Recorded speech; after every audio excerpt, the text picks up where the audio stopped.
doa daripada asatid semuanya dan kerjasama semua. Mudah-mudahan ini termasuk fadl minallah, keutamaan yang Allah berikan kepada kita. Inilah sekali lagi saya ucapkan terima kasih.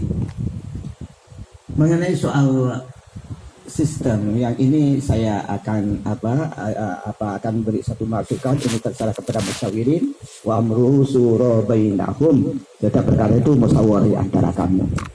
Wa in kana syai'un fi syai'in min syai'in farudhu ila Allah. Itu kembalikan Allah dan Rasulnya. Apa mendukung kepada akhwat. Ini yang harus dibuat pedoman dulu. Karena sekali lagi ini keagamaan. Jadi li'a'lai kalimatillah. Maka bagaimana harus kita berproses yang akan lebih baik di dalam keberhasilan baik untuk kita dan untuk anak didik kita. Maka jika kemarin anak kita yang tamat aliyah langsung, tapi tentu kita wisuda, ini kelihatannya kita salah langkah. Anak kita wisuda masih Qurannya bisa benar. Jadi tidak terikat. Ini yang ada wisuda sekolah formal nanti. Agama harus ada standar nanti. Agama ini pertama harus bisa mengerti, memahami batik, itu tingkat dasar. Yang kedua, tingkat menengah, anak-anak ini bagaimana bisa mampu sudah Fathul Qorib. Yang ketiga, yang akan mencapai kepada wisuda ini anak-anak yang bisa Fathul Mu'in. Ini ada standar kita. Jadi jika anak ini ada hanya wisuda tamatan aliyah, tapi tidak wisuda tamatan pesan saya sama saja sampai di dakwah apa kan ada. Jadi pakai anak S1 malah dirinya mesti kelas 1 2 sadawiyah itu. Nah, ini kita mengadopsi itu kan yang lebih baik dari siapapun. Kita ambil yang lebih baik dari siapapun. Ini yang kita harapkan. Jadi anak kita keluar itu sudah ada. Jadi anak bisa wisuda hanya menurut sampai idadi bisa mabadi.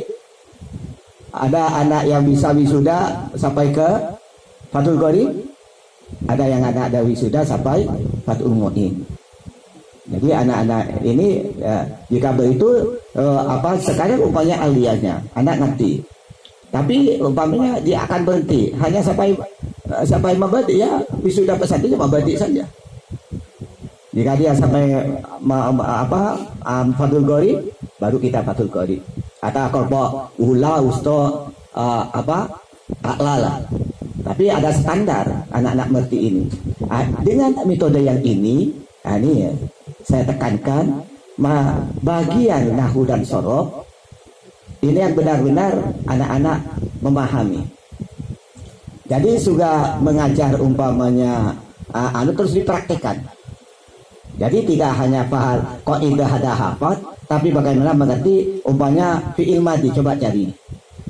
Jika kayak di IROB lah. Mana cari fi'il madhinya? Di kitab cari kamu. Mana saja fi'il madhinya?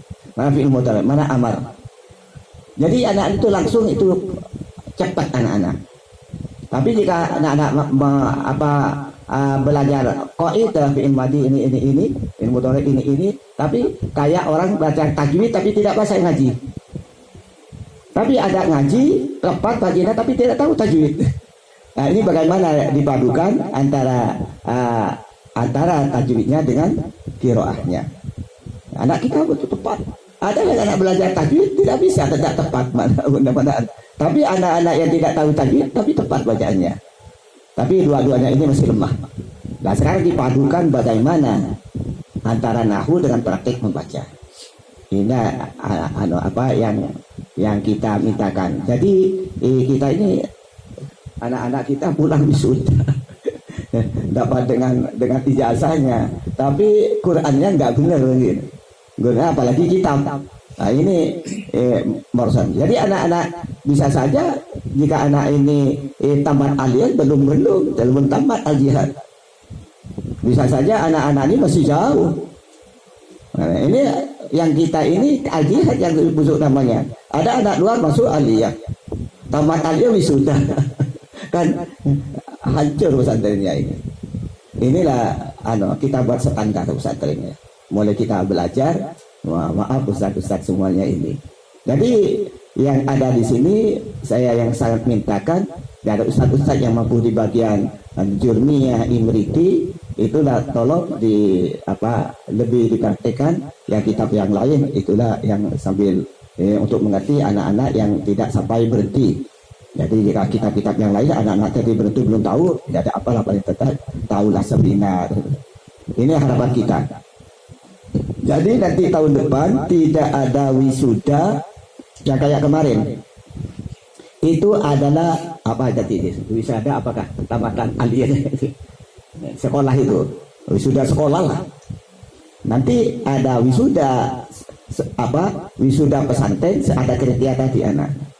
Ada wisuda anak tingkat mabadi, ada wisuda anak tingkat Fathul Gharib, ada wisuda anak-anak tingkat Fathul Mu'in. Ini insya Allah ya ada apa, anak-anak tambahan aliyah mau berhenti ada apa, tapi tidak sesuai dengan tanda ada kan apa tambahan aliyah di aliyah tidak bisa bacaan itu mantap, berhentinya baru sampai mabadi, berhentinya baru sampai ini ya, itu semua dipakai oleh tinggal kita ini. Kita harus mengadopsi apa yang baik, yang lebih baik dari yang baik. Ini jadi kita tidak jumut, tidak selalu terpaku di metode kita yang apalagi sekarang ini lebih meloncat lagi. Kebutuhan kepintaran anak lebih meloncat dari kita. Jadi kita harus lebih inovatif lagi. Inilah harapan saya, mudah-mudahan nanti Mas Wiring gimana anunya. Tapi tidak ada alasan kita ini akan terpaku kepada yang ada. Karena ini anak-anak kita, tapi saya lebih khusus lagi saya minta. Lebih khusus lagi semua pelajaran yang ada ini dikaitkan dengan akhlak. Dengan akhlak apa saja. Baik fikih, tauhid, hadis. Artinya kita mengevaluasi murid yang tidak cocok di depan kita itu harus diberi keterangan akhlak. Karena ciri khasnya al-jihad ini akhlak. Kita sudah berikan anak ciri khasnya al-jihad ada akhlak. Akhlak hablum minallah wa hablum minan nas. Ini yang kita pecahkan. Hablum minallah ya amal ma'ruf nahi munkar, kerjakan perintah jauh larangan. Hablum minallah yang tua kasih tarohum, kasih sayang, ta'awuf, maaf, ta'awun, kerja sama. Ini yang dianukan. Jadi di samping anak ini ngerti, apalagi tidak ngerti, tapi mempunyai suatu akhlak hablum minallah wa hablum minan nas. Yang kita takutkan, apalagi bodoh, alim pun tidak punya akhlak, masya Allah, tak ada harganya di masyarakat yang kayak gitu. Gimana tambahkan pondok kok kayak gini? Nah, ini yang tidak diinginkan oleh kita. Jadi setiap yang pengajar ini tidak fokus hanya mengajar, tapi lihat harus gerak-geriknya anak kita. Lalu beri keterangan. Jadi keterangan ini bukan menyebut guru akhlak, enggak. Kita yang langsung menjadi pemerhati akhlak semuanya. Dan akhlak ini akan benteng kita sendiri. Di samping kita memberikan ke murid kita, kita juga ada benteng untuk akan mempraktikkan akhlak yang kita terangkan. Ini yang berat, tapi wajib kita. Jadi kita terfokus pada hanya mengajar dan mengajar, tapi bagaimana menjadi satu murid mengerti, dua anak itu akan paham dan mencintai pelajaran. Kita bagaimana berarti murid itu bagaimana cinta belajar dan cinta kepada kita. Bukan karena kerasnya saja atau lembutnya, tapi pakai metodologi kita. Jadi murid itu akan menyenangi kita mungkin karena satu keterangan. Murid itu cara menerangkan kita itu murid akan senang. Jika senang akan cepat paham. Tapi jika kita metodologinya murid itu bingung karena keterangan yang berbeda tidak tenang, itu murid tidak paham. Jika tidak paham sudah bosan. Jika bosan sudah akan senang kita. Begitulah di dalam pendidikan kita, karena pendidikan ini kan pendidikan agama, pendidikan moralitas mengenai menuju akhlak di ba'dotillah. Jadi ini yang kita harapkan. Ustaz masuk dalam. Ayo masuk.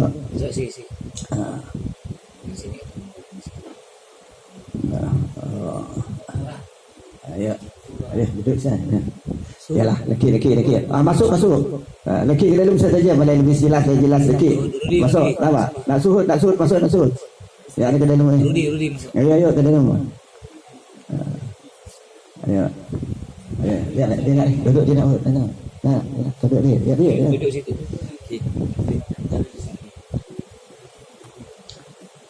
Kembali lagi, sekali lagi saya mintakan yang bagi punya kemampuan di bidang ilmu alat, nahwu dan sorobnya, itu terdiri dari jurumiyah, imriti dan alfiyah. Jadi fikihnya itu terdiri dari yang harus kita dikuasai anak kita, tiga dasar mabadi, silakan atau diganti apa. Yang kedua setingkat dengan algori. Yang ketiga adalah fathul mu'in. Jadi anak-anak kita tidak akan wisuda kayak kemarin, tamat SMA kita wisuda sudah ngerti. Sedangkan anak-anak belum ngerti apa-apa. Ini apa yang perlu direvisi kita. Jadi anak-anak bisa tamat aliyah, orientif paling tidak harus paham mabadi'nya. Jadi berarti kontaknya hanya sampai mabadi'. Jadi tidak sampai selesai pondoknya. Jadi bisa saja aliyahnya ini sudah tamat tapi dia mau berhenti ya hanya sampai tingkat wusto tingkat fathul gori, atau yang bisa disampaikan kepada tingkat a'lanya ya paling tidak bisa fathul mu'in. Inilah yang dianukan nanti saya minta kepada para asatidz yang mampu di bidang ilmu a'la itu supaya megangnya seperti mutasabtu jumiyahnya, imriti atau alfiyahnya. Bagian yang ilmu alat ini tidak hanya mengajar kaidah, langsung dipraktikkan. Detik itu kita belajar fi'il mati, detik itu juga ada suruh cari fi'il mati. Ini yang langsung anak praktek. Jadi fi'il mudhari coba jawabnya. Di Al-Qur'an kan di kitab suruh cari mana fi'il mudhari.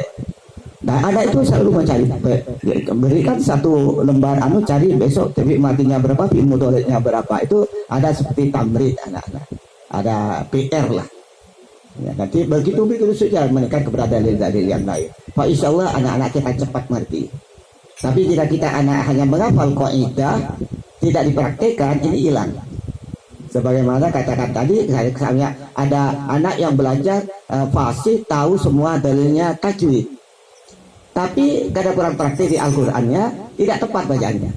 Ada anak tidak ada tajwid, tapi ditempatkan bacaannya yang ada ini tepat bacaannya, tapi tidak tahu kaidahnya. Mana itu ma'ifah. Tapi bagaimana memadukan dua sistem ini antara kaidah dengan praktek baca. Nah, insyaallah mudah-mudahan oleh Allah dengan begitu ada anak-anak kita ada sedikit anunya. Tapi seperti tekankan lagi, semua pelajaran tolonglah saya minta karena ajari diri hostnya akhlak, masukkanlah akhlak, perhatikan akhlak. Jadi itu anak tidak tepat pakai nanti Pak Gerar baru beri keterangan 5 menit. Ini bukan menyinggung guru yang beri akhlak, kita sendiri berakhlak. Dan sekalian kita dalam mendidik akhlak, mudah-mudahan akhlak itu terpraktikkan oleh kita. Jadi inilah yang saya harapkan. Ada yang lebih penting, maaf, karena setiap kita ini mu'alifnya orang waliullah, orang alim, para ulama. Sebaiknya, maaf saya jika waktu ngajar, sebelum ngajar silakan mau merokok, tapi jangan merokok di depan kitab. Ini saya rasa kurang adab. Ya umumnya kiai jangan kita berkata ini untuk kita. Mungkin kiai ada kaidah. Nah, jadi karena yang arah kitab ini, apalagi jika hadis, apalagi tafsir. Nah, kalau Allah hadis, kalau Rasul. Daripada a'imah yang kitab ini orang-orang yang waliullah. Pada kita ihtiram. Silakan rokok boleh, tapi sudah kita mengajar sampai selesai janganlah dulu merokok. Satu, memang tidak sopan bagi murid-murid kita. Setelah kita kita dilarang merokok, setelah kita merokok, coba. Ini kan sudah tidak baik. Kita melarang merokok, sedang kita merokok, kira-kira diikuti tidak? Limadza taqulu ma la taf'alun? Kamarahmatan indallah an taqulu ma la taf'alun. Silakan bukan yang silakan karena rokok dengan bi'tilam. Tapi jika waktu kita ngajar, ini paling tidak kurang baiklah anak-anak kita. Ini yang saya mintakan. Silakan, saya tidak merokok tidak melarang merokok, silakan. Tapi jangan sudah mulai iftitahul kitab sampai tahtim kitab itu tahtim taklim itu tidak usah merokok. Tidak merokok jika sebisa. Tapi jika repot, jika usahanya tidak pegang rokok itu tidur. Ini repot juga ini. Tapi tidaklah insyaallah jika sejam 2 jam mesti tahan, buktinya Ramadan. Ya ini yang saya rasa Ustaz, saya pertama mohon maaf minal aidin wal faizin, kedua mohon terima kasih semua perhatian. Ini kita boleh kok ada gajinya, kok bebannya tambah berat. Ini bukan beban tapi bahan jihad. Bahan jihad.